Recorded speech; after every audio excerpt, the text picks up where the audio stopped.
The housing market is seeing less demand than in 2008, and this isn't a hyperbole.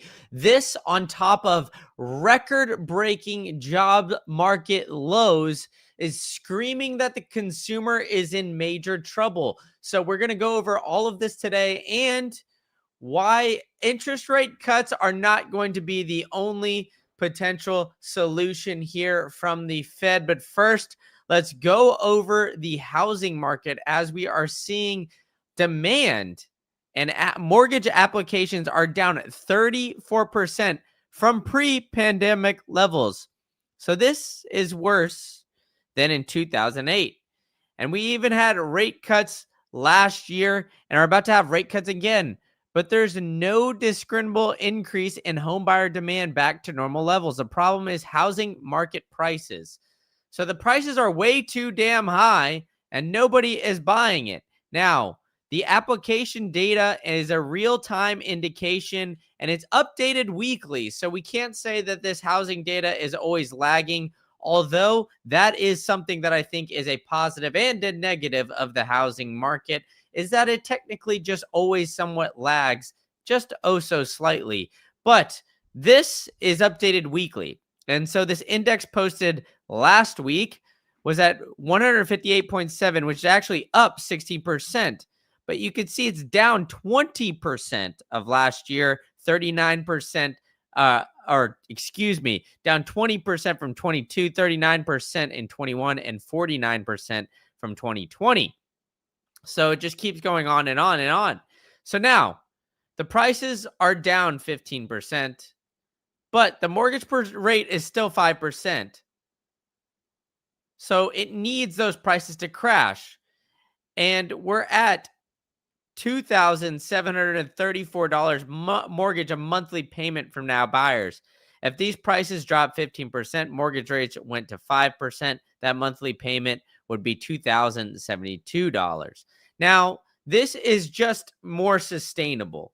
And I like the way that this Nick Grill put this because we need more sustainability in the overall affordability of housing. And as it stands right now, we are not there and not even close right now, right? I mean, if you look at it, he said the overall right now, we're $700 nearly above that affordability, right? So this is why we need it to keep on dropping and home prices to keep on coming down. And now everybody is saying, hey, you know what? If we get mortgage rates lower, aren't housing prices going to skyrocket? But builders have cut prices about 13% as it stands right now. And the other interesting part is that, for those of you guys who follow my Green Candle channel know and who have been following this here, make sure you're hitting that subscription button because I've been detailing this for quite some time.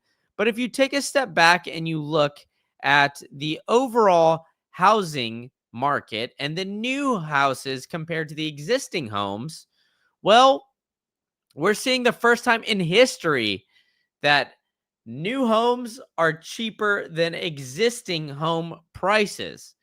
So this is also troubling. But as you guys know, because I've been following this, that the builders cutting their prices and giving this, existing homes are just going to come back to normal. But will it go back to quote unquote normal anytime soon? Now, the fact that, we have real estate articles even coming out and saying, hey, is this normal? Are we going to be coming back to normal? Should be a troubling sign to literally everybody and their mother because, we've got some worries here. In late August, the average rate was 6.56, its lowest in 10 months, but it's still up from the 6.35 average we had a year ago. So Scott Bessent has revealed that Trump's admin is declaring a national housing crisis this fall to help buyers. Now, this housing crisis isn't going to help buyers when we have massive revisions to the job market. The U.S. jobs just revisited its June report for the second time, and it lowered it to negative 160,000 jobs.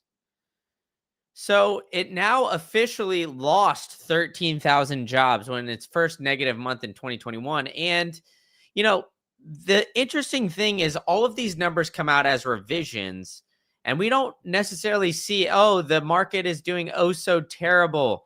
What is going on here? Until it's too late, until it's crossed the Rubicon. And this is essentially what has happened is that we've seen this cross the negative area, right? So if you look at this, the job report numbers have now been revised to even lower. This is more than initially reported, as they reported a gain of 147,000. Now it's 13,000 loss. And so this just shows that this is an oh so broken system because when you look at the data and we're making big time movements and decisions based on data, that surveys, it gets revised, all of these different things keep on happening. Well, how can you trust these decisions if these decisions are reflecting data that keeps getting revised literally 2 months later, 3 months later? The June numbers are getting revised, right?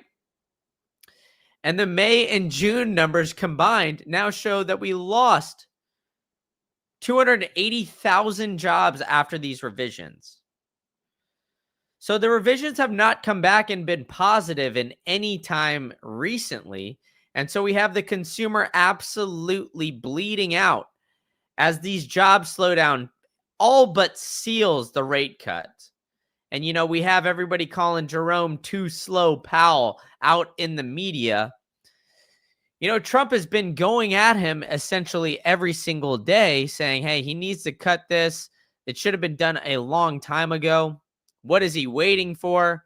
But this all but sealed the rate cuts. So now Powell has opened the door to cutting interest rates at Jackson Hole. And allegedly, we should be doing that here soon. And I mean, Powell has suggested that rate cuts are coming. And he's claiming, hey, it's not because Trump said, right? It's not because of this. But these interest rate cuts, are they going to help unemployment? As we see unemployment keep on tricking up, right? The Fed cutting these interest rates. I mean, it's almost a guarantee that they're going to cut interest rates. If you guys have been seeing this here lately, that literally it's a 92% chance now that we cut interest rates by at least 25 basis points and an 8% chance that we cut by 50. So this is what Trump was going for at one point in time. He was trying to get literally 300 basis points or 3 percentage points of an interest rate cut to try to get, this slowing down here. But now we're seeing that, hey, you know what? With what Trump is yelling from the top of his lungs, and maybe that's me yelling too. I mean, we're seeing a lot of weakness in the economy. And even on this note, right? With the unemployment numbers coming, with gold tricking up, I mean, we've seen gold absolutely erupt. It's down 97.7 at the Dixie, right? So we're hitting gold all-time highs.